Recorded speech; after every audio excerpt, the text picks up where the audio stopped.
పరం శాంతి. భారతదేశంలో కర్ణాటక హంపి ప్రాంతంలో విజయనగర అవశేషాలు ఉన్నాయి. అక్కడ పాండురంగ విఠల దేవాలయం నిర్మించబడి ఉంది.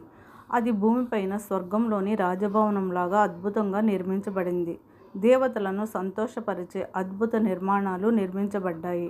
ఆ దేవాలయం లోపల నుండి మధురమైన స్వరాలు వినిపించేవి. సుమారు 12 అడుగుల ఎత్తుగల 56 స్తంభాలు నిర్మించబడ్డాయి. వాటిలో ప్రతి స్తంభం నుండి రకరకాల విచిత్రమైన మధురమైన సంగీత శబ్దం వచ్చేది. ఒక్కో స్తంభం నుండి ఒక్కో స్వరం వినిపించేది. ఆ స్తంభాలను దేవతలతో కనెక్షన్ పెట్టుకునేందుకు ఉపయోగించేవారని ఒక నమ్మకం ఉంది. దీనిపైన మీరేమంటారు? చూడండి, పూర్వకాలంలో పెద్ద పెద్ద దేవాలయాలను నిర్మించేవారు. ఇది చాలా పాత దేవాలయం. నా అంచనా ప్రకారం ఇది దాదాపు 1500 సంవత్సరాల పాతది కావచ్చు. ఆ కాలంలో దేవాలయ నిర్మాణం పూర్తయిన తర్వాత ప్రాణప్రతిష్ఠ మహోత్సవం నిర్వహించేవారు.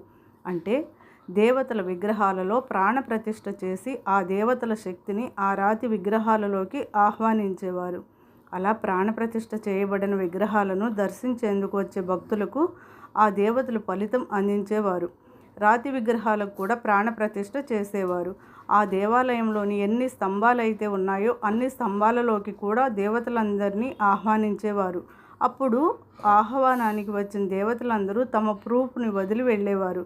దేవీ దేవతలందరూ ఒక్కొక్క స్తంభంలో తమ స్వరాన్ని, అంటే తాము వచ్చినట్లుగా ప్రూఫ్ ఉంచి వెళ్ళేవారు.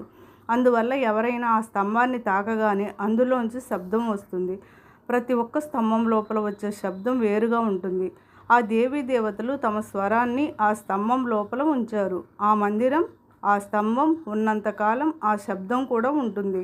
భారతదేశంలో ఇలాంటివి అనేక ప్రాంతాల్లో ఉన్నాయి.